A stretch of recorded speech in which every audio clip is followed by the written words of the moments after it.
All right, everyone, another exciting ISB show. I'm your host, Sahil, here with Rahi and Roy, covering the Asian World Cup qualifiers, boys, as we always do. It was another exciting day, a lot of good matches.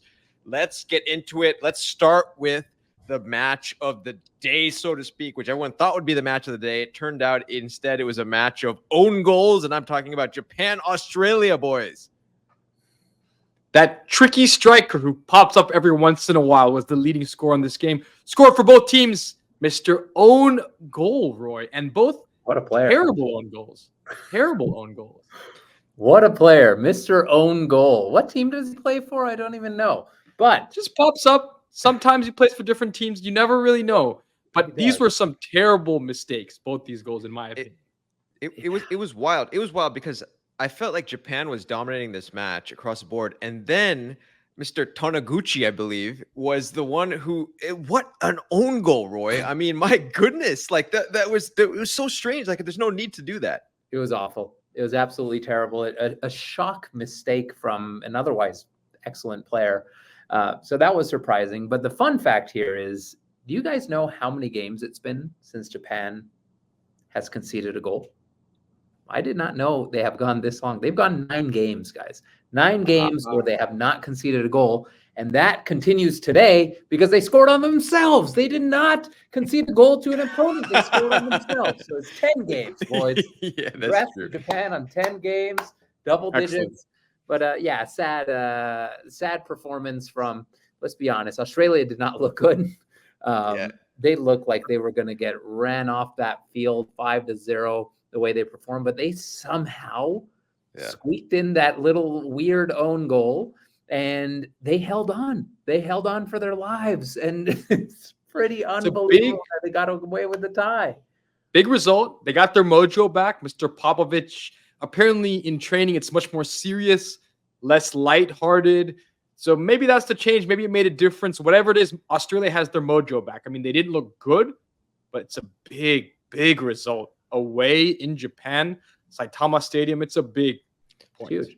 I want to make an interesting point. I thought there was both teams were impressive, all joking aside, because for Australia to come in there and withstand the pressure and still get out of there with the result, I thought that was big on Australia. And I thought Japan, after going down to that horrendous own goal, to have the wherewithal to come back and put enough pressure to escape with the draw, because this could easily have been a game where Japan lost and they think that one mistake made us lose, and that just shows you this is a world-class team on the next level.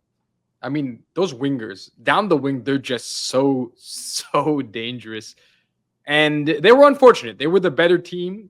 The own goal didn't go their way, but I agree, good fight from Japan and great fight from Australia. Really a big result, picking themselves back up after a tough start. In the end, it's even, and you got to say, these are two looking like Australia is going to compete again. Oh, what do we have here? Oh, the Australian man. No, Japanese rice crackers, but we also have the Australian koala guy again. Backwards. There he is. For sharing these things. I got to eat both of them together. As you guys together. Actually, that's a good combination. Yeah. Rice cracker with some caramellos. I think it would go well together. Roy. Go ahead, Roy. Take over the show while I'm not eating. What else do you have to say about this game? Consume as much as you need. Make sure to chew with your mouth open so our Australian Japanese friends could see what you're eating. That'll be nice. But one fun fact, I don't know if you guys knew this, but Australia arrived really, really late to the match. Have you guys heard about this? They arrived at 6:46 p.m. for a 7:35 p.m. kickoff. And it was because there was a traffic accident on the road to Saitama. And both teams requested to delay the kickoff, and the Asian Football Federation declined and essentially gave the Australians an extra 5 minutes, which is why it was a 7:35 p.m. kickoff. In Japan, everything must start on time. So, I mean, it would have thrown everything off. Yeah, the trains would have been out of order. Everything would have been thrown off if they pushed that game. But I think that was a pretty incredible fact. Knowing that's impressive. That's impressive. Knowing that's impressive. At least they showed up to the game, unlike Nigeria. If you follow African football, I don't know if you saw that happen there. Nigeria got stranded at the airport, decided not to go to the game. Yeah, against Libya, they decided not to go to the game. So at least they showed up. So all in all, look, Japan is going to be fine. They're going to get to the World Cup. And actually, Australia. So now it becomes a very interesting match between, or not match, I should say, a position between Australia. There was a tie between Saudi Arabia and Bahrain, so we won't really touch too much on that anymore. But quickly, we will again quickly just talk about what happened to our Indonesian friends. We've had some few hours to digest it, guys. Any new thoughts about this or about this match or what? I think they have to get used to playing on the front foot. And I think they're really looking back. They got the formation, they got the lineup wrong. The coach got it wrong in the first half. Very clearly, they were so much more comfortable in the second half. They had so much more control of the midfield. Everything looked more stable. They looked so susceptible on the counter in that first half. But let's be honest, that second Chinese goal was gorgeous. Just a gorgeous goal, unexpected from China, but you got to give them a lot of credit. They defended well and scored an incredible goal. I mean, what a pass on the second goal. Tremendous. It's beautiful to see goals like this. I was feeling very sad about the Indonesia result. I've come to love the national team, and it goes back to a bad coaching decision, a shocking coaching decision to start the players he started, to bench the players he benched. He brought in the 3 players he should have started in the second half, and look what happened. I don't understand what was he trying to do. Keep their legs fresh for what? It just didn't make sense to me for him to make that tactical decision to keep off some of his best players, some of his best attacking players. So that for me was the reason they lost. And in addition to that, I think the first game in this tournament where they were actually expected to win. It's a different mindset. Every other game was a shock result. I can't believe they got the tie. This is one where I expected them to win, and I'm sure a lot of Indonesians did as well. It just didn't happen, and that's the way the game is. That's the beautiful game. Sometimes you don't get the result you want. I want to go ahead, Rahi. You have a point? I wanted to make quick. No, I think the coach also, it's almost as if he changed the way they played, right? He said, let's go on the attack a little bit instead of being more compact. And it was a little too confident, I thought, right? Because if you stay compact, even if it's 0-0 at halftime, it's fine. And then you assert your dominance. But they were too wide open, and I thought they changed the way they played a little bit. Agreed. Yeah. And I don't know why. They were doing well. They started to kick into gear against Bahrain, and switched it up. It's an unfortunate switch on Shin Tae-yong, but I do want to make one quick point. And previously, China would obviously have been the favorite in this match, but based on what's happened through the addition of a lot of the players that have come in for Indonesia, we can now say on paper that Indonesia is a stronger team than China. So all the history between these two nations and all the history with the Indonesian national team kind of goes out the window, right? Because unless they're playing like a Japan or someone of that caliber, these are top level players that do face competition week in, week out, and so it's a different ball game every time Indonesia comes to play. So I just wanted to make that quick point. Well, it's a good point, and I think you're making that point because of a comment. I think someone left us a comment. He called me out for making that statement in the Indonesia video of Indonesia was expected to win. Indonesia is a better team than China. He said, what the hell are you talking about? No, they're not. Historically speaking, no. But right now, the way this team has transformed over the past year is insane. It's unheard of. The closest might be Jamaica, but not even them are getting this level of player and this volume of player to join their national team and completely flip it from what Indonesians are used to. It's incredible to watch. And the biggest tell is, look at the possession stats. To go into China and have something like 70% possession, you generally see the better team is the one that dominates the ball, right? Yeah, it's over 75%. The more talented. Yeah. So look, Indonesia, we've already covered your match in another video. So Indonesian fans, if you want to check that out, but we'll move on now. So here's the way the standings look. Obviously, Japan on top for the Group C before we finish off here. So Japan on top with 10 points. Australia, Saudi Arabia, Bahrain, all with 5. Indonesia with 3 and China with 3. So it's still, guys, very tight in there. It's still very tight. A couple of results in November can change things up. Okay, I want to move on now to Group B. And in Group B, let's start with South Korea. against Iraq. This was the match of the day, boys. This was the match of the day because, no Son, but Iraq's man, Ayman Hussein, what a goal. Did you guys see this goal? Oh my goodness. The man is a beast, and he can't stop scoring, and this was an incredible goal. My goodness. Yeah. Korea, once again, is lucky in some ways. They struggled through this game. They do have better players than Iraq, but what a performance again by Iraq. Also coming in with the late goal. They never let Korea rest. It really was a tight one. You have to be very impressed with the Iraqis. This is a team that looks like they're really competing for that second spot in this group. They're looking good, man. They're looking good. Iraq, a lot to be proud of here because that was a tremendous performance against a very high-flying South Korea team. This South Korea team has qualified for every single World Cup since what? 86. Mexico World Cup in 86 where my boys, Argentina won it, Maradona won it. But it's been a long time since this team has not made a World Cup. So for a team like Iraq to come in and play the way they did, it's admirable. Absolutely admirable. They deserve all the respect. They deserve all the accolades. It's a shame that they couldn't come away with the tie, but South Korea was just dominant, man. The Galaxy, ex-Galaxy player, coaching them, leading the charge, is doing a heck of a job, guys. Yeah. I thought, I thought about this match, 2 points I wanted to make. I thought on the goals, Iraq's defending was a little bit weak. They allowed a little bit too much time to the South Korean players. But I do want to say one thing about South Korea is South Korea is going to make the World Cup. South Korea is the level of the players, and we don't talk enough about South Korea. It's something we will do. We love South Korea and the country and the players and all that. But one thing I want to say is that, despite not having their talisman, the fact that this team has just so many weapons, they can hurt you in so many ways. That's what makes this performance by Iraq even more admirable. But I wanna now move on because my boy came back.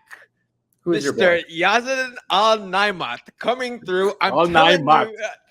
Okay, so Al-Tamari is still out. Al-Tamari is still out. But the two forwards that played in this game from Jordan, Mr. Ali Olwan and Mr. Yazid Al-Naimat, these guys are beasts, man. These forward strikers are beasts. It's like a two-man game in basketball. Unstoppable, man. It does feel the like way they combine up front. It's incredible. It's so fun to watch. And let's not forget, Al-Naimat wasn't there against Korea. He wasn't there in the last game, right? Well, he came later. He wasn't fit enough to start. I mean, he didn't start, right? And he didn't look quite fit, in my opinion. And he is the main man. He's really the main man. And it's really a joy to watch those two up front. It's the understanding they have to create chances from almost nothing, right? It's exactly, you're right. It's like a 2-on-2 in basketball. That's what it feels like. Yep. And this is the Jordan that we know. This is the Jordan that we've seen in the Asia Cup. This is a team to be reckoned with. Also, second place in the group. So it's going to be an interesting one. They seem like the favorites for that second spot, but Iraq playing well as well. But what a fun team to watch, Roy. Jordan's just so nice to watch. What a massive, massive game. The game was completely sold out. They had the crown prince in attendance. They had the princess in attendance. And they came out and played like this. These guys are national heroes, man. What a freaking performance. And it's a critical performance. The fact that they got the 4 goals, what does that mean, guys? It means they're in second now. Iraq is in third. They're both on 7 points. But now Jordan sits in second because of the goal differential, because they scored those 4 incredible goals. Amazing what they're doing in front of that tremendous crowd, in front of the prince and the princess. They got it done, and they got it done beautifully with those two. I mean, the princess alone, that ups your game. Really. And don't forget Roy's Jordanian friends. Roy's Jordanian friends are going to be happy. They're going to be happy, man. Final game in the group, guys. The Jordanian friends are pumped, but guys, we got to talk about this match because this was Palestine versus Kuwait was an incredible match. The two teams in the bottom of the group, but my goodness, Rahi, what storylines were going on in this match? Can I say this? I mean, this is remarkable for a team that we know has been through so much. Very difficult for them to be on the field playing, to be in these games, and then in the course of this game to be tied to have the red card, and then you think the game is over. You think they're done. They're down a man, Roy. And this is a game against a Kuwait team that is better than them, more talented than them. And then to show the fight, the spirit, to score the tying goal in the 93rd minute, you run out of superlatives for this Palestine team because the circumstances they're dealing with, the fight they show, unbelievable. Honestly, unbelievable. And I know this team is not going to get out of this group, but so much to be proud of, Roy, if you're supporting this team. So much. Yeah. Very emotional moment in the 93rd minute when Kumbar scored the goal. It was jaw-dropping. The fact that they managed to get a point in this game is something that no one in the world expected. Once, who got the red card? It was Camilo Saldana. Fun fact, Camilo Saldana is, can you guys guess which country he's from? He's an enemy of Argentina. That is your hint. Chile. He's Chilean. He's Chilean. He is Chilean. He started his career in Colo-Colo. He's an interesting player, and he got the red card. He almost doomed Palestine in this game, but the way they came together with 10 men and the way they eked out this result with a final second goal, absolutely incredible, guys. It was a golazo. It was a golazo. So and obviously, it was a golazo. My beautiful. So of course, standings, we talked about it. South Korea well on their way, I think, to the World Cup. Jordan, Iraq, that's going to be a tough fight between the two countries. We'll move on now to the last match, and we got to talk about your team, Roy. Your team is getting closer. You're getting closer to the jersey because Uzbekistan, it was a penalty. Shukurov, look, he made the penalty, he hit it off the post and went in. It was a little dicey, but he got it done, and they got done against UAE. I was sweating, man. I was sweating in this game because 60 minutes goes by, 65 goes by, 70 goes by. And it's just like, God, with the red card, we're a man up. Is it going to happen? Is the goal going to happen? And thank goodness the penalty kick almost didn't go in. But Uzbekistan, man, I like the way they played as well. It wasn't their typical high-flying, super technical performance, but they dominated. They just weren't able to get those shots on target. The shooting was off. I think they had something like 4 shots on target, but 26 shots total. So they didn't bring their shooting boots to this game. I think they wore tennis shoes, it seems like, because they weren't getting on freaking target, man. They were creating the plays, but Uzbekistan continues to excel and dominate in the qualifiers. It's amazing. It's your man, Shukurov. I got to say, it's not a good window, you have to say it, in the way they played for Uzbekistan. But in the end, you get the big win, you move on. You're top of the group.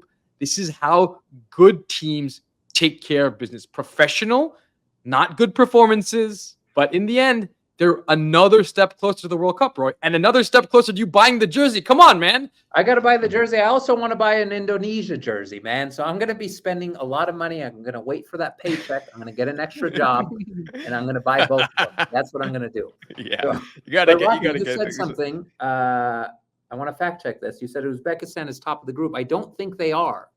I think they're below Iran on goal differential. Am I just... Yeah. Okay. So they're tied. They're tied on goal differential. Both teams are tied. I mean, sorry, excuse me. They're tied at the top of the group, but yes, Iran's ahead on goal difference. Which is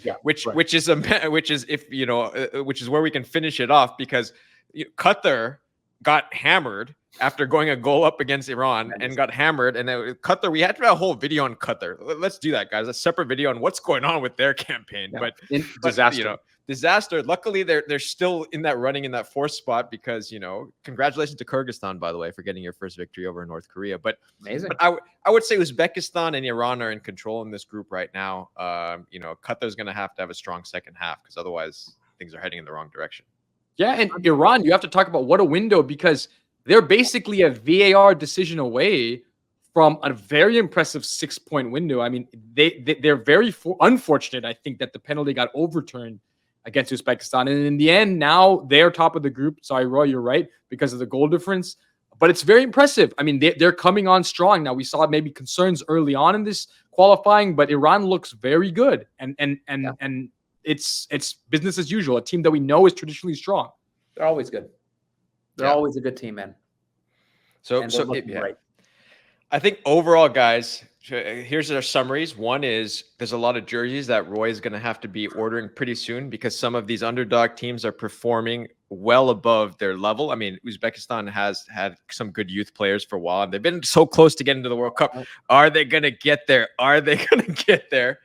And the top teams are still top I would teams, say you can borrow some from our host, Roy, but he spent all his money on chips and koala candy. Host. Can we get some sponsors on this show? Do you think? Yeah, come on, guys. One of those snack companies. What was that? A Cadbury Australian treat? Yeah, Australian Cadbury. Come on, Australia. Come through. But all right, so we get a break. $100 an hour. We get a break. We get a break, guys, until we don't get a break from football. We get a break from some Asian qualifiers, but we will be back. Everyone out there, if you're enjoying these videos, all you Asian football fans, please subscribe to the channel. And guys, we love Asian football. Let us know in the comments which of your teams think played the best, which of you guys think has to perform better. And as always, keep watching the beautiful game. Go Asian football. This region is exciting. Watch it, guys.